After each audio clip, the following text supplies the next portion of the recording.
तो आज हम एक ऐसी एनिमेटेड हॉरर कहानी की गहराइयों में उतरने वाले हैं जिसने कई लोगों की रातों की नींद उड़ा दी है। Flat number 18। चलिए जरा इसकी पर्दे खोलते हैं और समझते हैं कि इस कहानी का असली डर सिर्फ परछाइयों में नहीं बल्कि माँ बनने की एक अधूरी ख्वाहिश और धोखे के गहरे दर्द जैसी इंसानी भावनाओं में छिपा है। कहानी का अंत इसी एक सवाल से होता है जो मन में बैठ जाता है। और देखिए, ये सिर्फ एक लाइन नहीं है, ये एक हुक है। ये देखने वालों को सीधा कहानी के अंदर खींच लेता है और खत्म होने के बाद भी उनका पीछा नहीं छोड़ता। ये सवाल सोचने पर मजबूर करता है कि क्या हमारी अपनी जिंदगी में भी कोई ऐसा फ्लैट नंबर 18 है, कोई ऐसा कोना जहां हमारे अनकहे डर छिपे हुए हैं। कहानी की शुरुआत तो एक बहुत ही उम्मीद भरे माहौल से होती है। रौनक और उसकी प्रेग्नेंट पत्नी जूही एक नए शहर में नई जिंदगी शुरू करने आए हैं। प्रमोशन हुआ है, आने वाले बच्चे का इंतजार है और एक बेहतर भविष्य का सपना है। मतलब सब कुछ परफेक्ट लग रहा है। लेकिन यही सपना बहुत जल्द एक भयानक हकीकत में बदलने वाला है। उनके नए घर में कदम रखते ही उम्मीद और अपशगुन का टकराव होता है। एक तरफ रौनक और जूही है जो अपने आने वाले कल के सपनों में खोए हुए हैं, और दूसरी तरफ है बिल्डिंग के गार्ड की ये अजीब सी अशुभ चेतावनी। ये आने वाले खतरे का पहला इशारा था, एक ऐसा इशारा जिसे वो अपनी खुशी में पूरी तरह से नज़रअंदाज कर देते हैं। और फिर एक और छोटा सा इशारा, जब रौनक और जूही सीढ़ियां चढ़ रहे होते हैं तब नीचे खड़ा गार्ड देखता है कि उनके फ्लैट की एक लाइट अजीब तरह से टिमटिमा रही है। कपल को तो इस बात का पता भी नहीं चलता, लेकिन हमें यानी देखने वालों को पहला विजुअल क्लू मिल जाता है। क्या ये बस वायरिंग की कोई मामूली सी गड़बड़ है या कुछ बहुत ज्यादा खतरनाक होने का संकेत? तो अब कहानी का मिजाज बदलना शुरू होता है। डर अब सिर्फ बाहरी इशारों से नहीं बल्कि सीधा जूही के पर्सनल एक्सपीरियंस में घुस जाता है। ये हमले इतने सटल और साइकोलॉजिकल होते हैं कि वो धीरे धीरे अपने ही दिमागी संतुलन पर शक करने लगती है और सबसे एकदम अलग थलग पड़ जाती है। घर में घुसते वक्त उन्हें जरा भी एहसास नहीं होता कि वो अकेले नहीं हैं। एक अनदेखी परछाई जिसके हाथ में एक गुड़िया है उनके साथ ही अंदर आ चुकी है। ये एहसास कि कोई अनदेखा दुश्मन हर पल उन पर नजर रखे हुए है कहानी में एक अजीब सा तनाव भर देता है। उस रात जब जूही सो रही होती है, उसे अपने पेट पर एक गरम खुरदुरा हाथ महसूस होता है।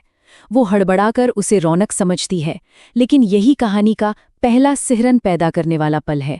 उस अलौकिक शक्ति ने पहली बार जूही को सीधे छुआ है और हमला ठीक उसी जगह किया है जहां उसकी सबसे बड़ी उम्मीद और सबसे बड़ी कमजोरी है। इस हमले का एक सबूत भी था, जलने का एक निशान। लेकिन जैसे ही जूही उसे रौनक को दिखाने की कोशिश करती है, वो निशान हवा हो जाता है।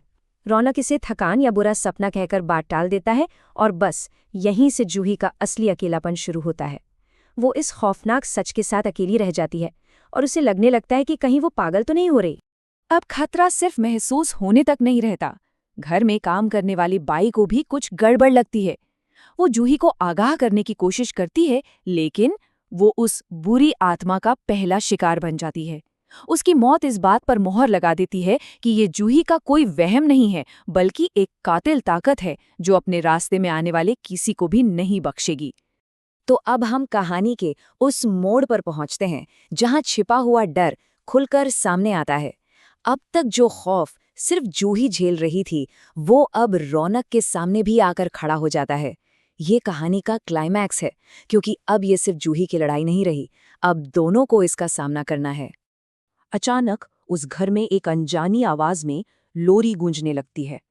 सोचिए, लोरी जो सुकून और माँ के प्यार का प्रतीक होती है, यहाँ आतंक का संगीत बन जाती है। ये उस आत्मा की पहचान है, एक ऐसा गीत जो मौत की धुन सुना रहा है। और सबसे ज्यादा डराने वाली बात तो ये है कि इस लोरी को सुनकर जूही के पेट में पल रहा बच्चा जोर जोर से लाते मारने लगता है।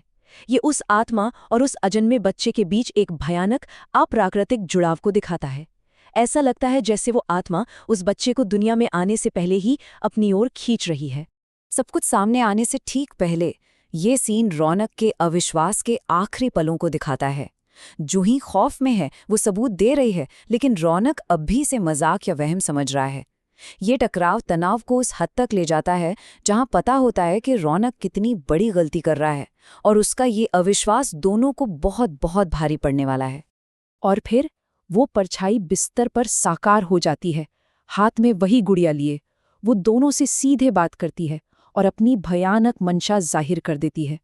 अब शक की कोई गुंजाइश नहीं बची है। डर हकीकत बन चुका है और ये हकीकत उनके किसी भी बुरे सपने से कहीं ज्यादा खौफनाक है। इसके बाद सब कुछ पलक झपकते ही होता है। आत्मा उन पर हमला कर देती है, कमरे का दरवाजा अपने आप बंद हो जाता है, जूही दर्द से तड़पने लगती है और वही काली बिल्ली रौनक का चेहरा नोच लेती है। ये पूरी तरह से नियंत्रण से बाहर एक खौफनाक मंजर है, जहां वो एक ऐसी ताकत से लड़ रहे हैं जिसे समझना भी नामुमकिन है। और इस हमले का अंजाम दिल दहला देने वाला है। जूही अपना बच्चा खो देती है और उसी पल उस आत्मा को वो मिल जाता है जो वो हमेशा से चाहती थी। उसकी गोद में अब गुड़िया नहीं, एक असली बच्चा है। उसने अपना मकसद तो पा लिया, लेकिन जूही की दुनिया हमेशा के लिए उजाड़ दी। इतने खौफ और इतनी बड़ी ट्रेजेडी के बाद अब सवाल उठता है, क्यों?